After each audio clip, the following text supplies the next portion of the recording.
Hello दोस्तों, प्रणाम, राधे राधे। कैसे होंगे? आशा करते हो अच्छे होंगे। माड़ो छवाते समय के गीत है दोस्तों। ब्याह गीत माड़ो छवाते समय का अच्छी लगेगी। लाइक शेयर सब्सक्राइब करना और कमेंट में लिख के जरूर बताना दोस्तों कैसे लगेगी। बेरिया की बेरा तो हई बर जाऊ मई बाबा झांझर मारौआ जिन छावाऊ जी। बेरिया की बेरा तो हई बर जाऊ मई बाबा झांझर मारौआ जिन छावाऊ जी। बेरिया की बेरा तो हई बर जाऊ मई बाबा झांझरे मारौआ जिन छावाऊ जी। ओही रे मारौआ में सूरजू कई ज्योति गोरे बदन कुम्हिलाई जी। ओही रे मारौना में सूरजू की ज्योति गोरे बदन कुम्हिलाई जी।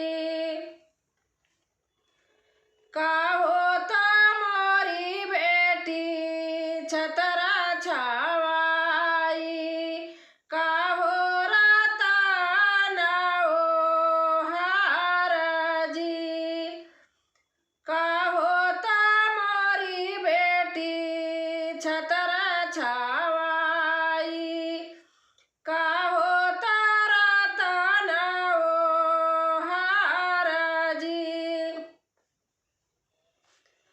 काहो तो मोरी बेटी सूरजू आलोपी गोरा बदन रही जाई जी। काहो तो मोरी बेटी सूरजू आलोपी गोरा बदन रही जाई जी। नाही मोरे बाबा हो छतरा छावाया नाही तू रतन ओहार जी।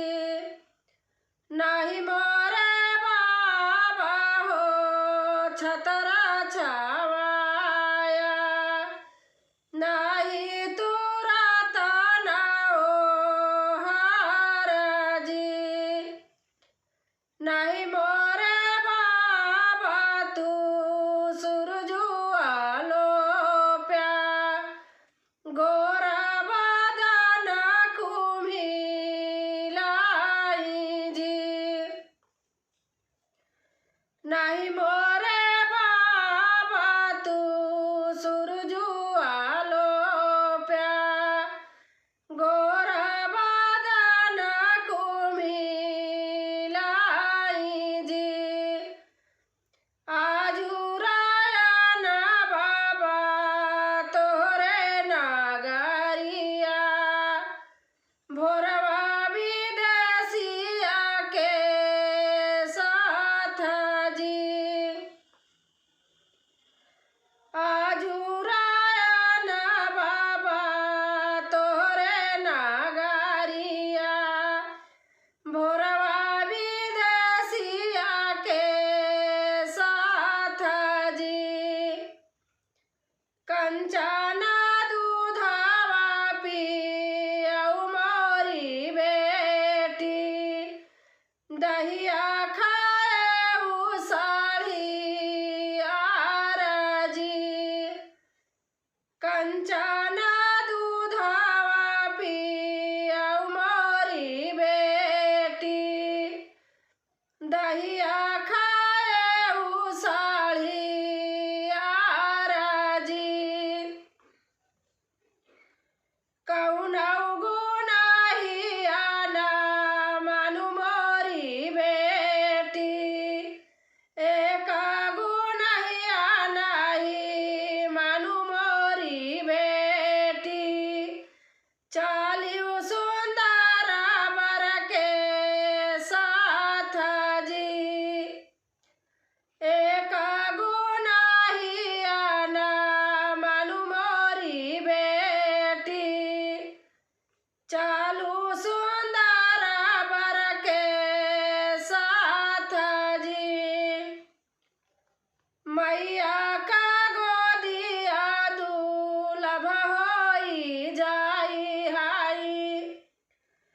छूट जाई है नाई हरे गौआ के लोग जी।